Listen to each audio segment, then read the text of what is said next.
It was 2008. My daughter, 16 now 31, was an all-star cheerleader, which meant we traveled for competitions across the US. We were living in Maryland at this time and headed to Ohio. I decided to drive instead of fly, it was way cheaper.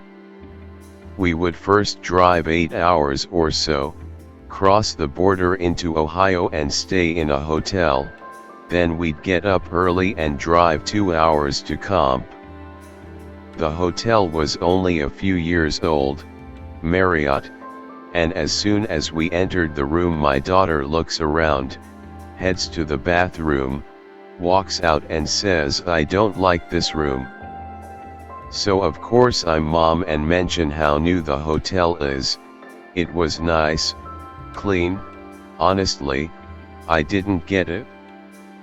I couldn't understand why she didn't like it because that's all she said several times. Anyway, we went to eat and came back to go to bed. Again she says she doesn't like that room and I'm thinking teenagers. And oddly, she's using the bathroom with the door open telling me not to walk over. Again, teenagers. As usual I watch TV until I fall asleep and she is already sleeping. I wish I could fall asleep that fast.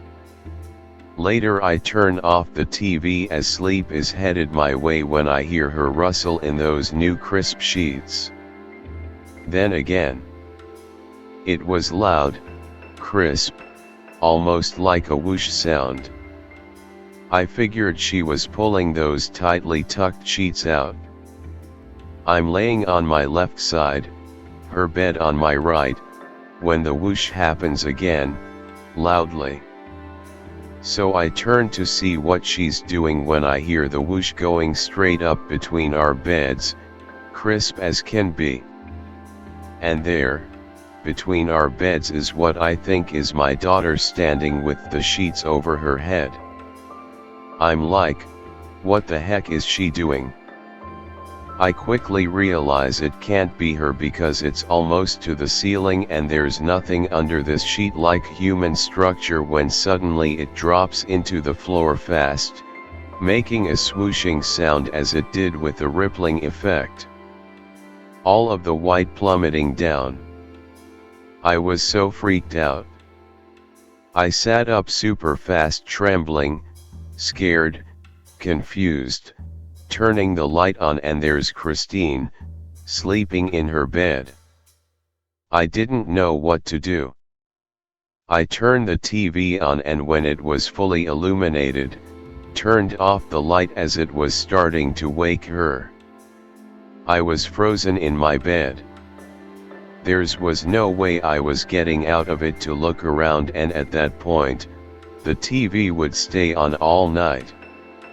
I was so scared, my heart pounding and my breath erratic. It took a while to calm down. I stayed awake a long time, my eyes constantly surveying the room. When I finally fell asleep, a depression on the corner of my bed, like someone sitting down, woke me.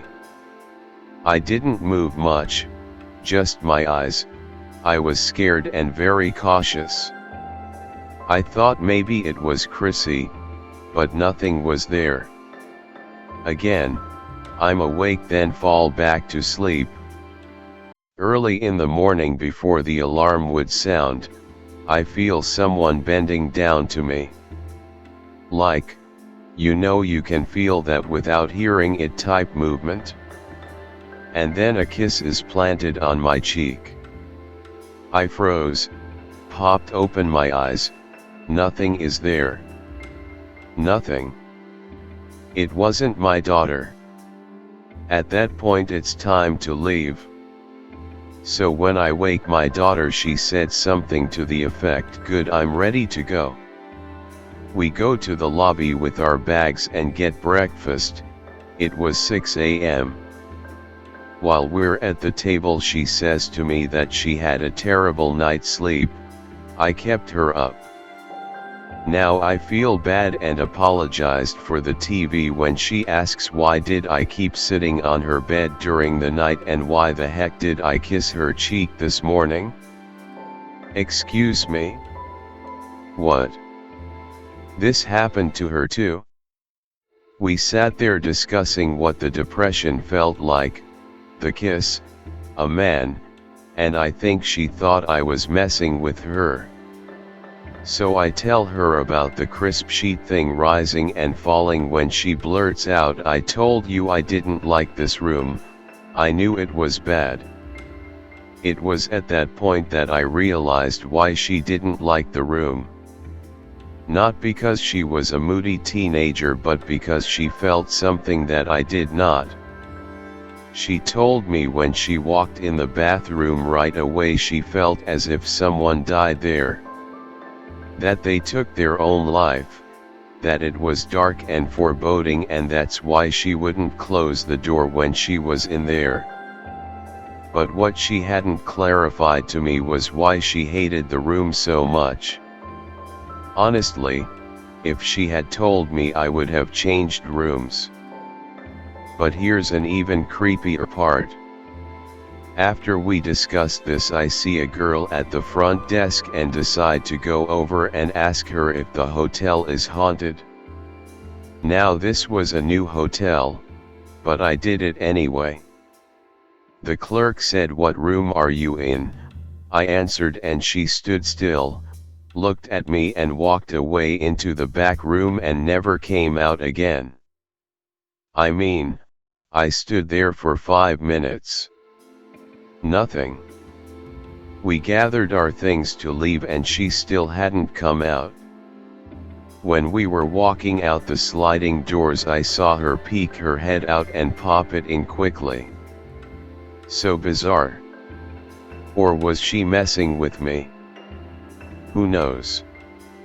I don't have a lot of paranormal experiences but the ones I've had have stuck with me.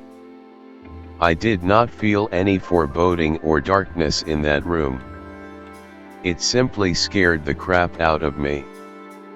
Chrissy definitely locked into something I could not sense upon arrival and I've always thought of myself to be sensitive.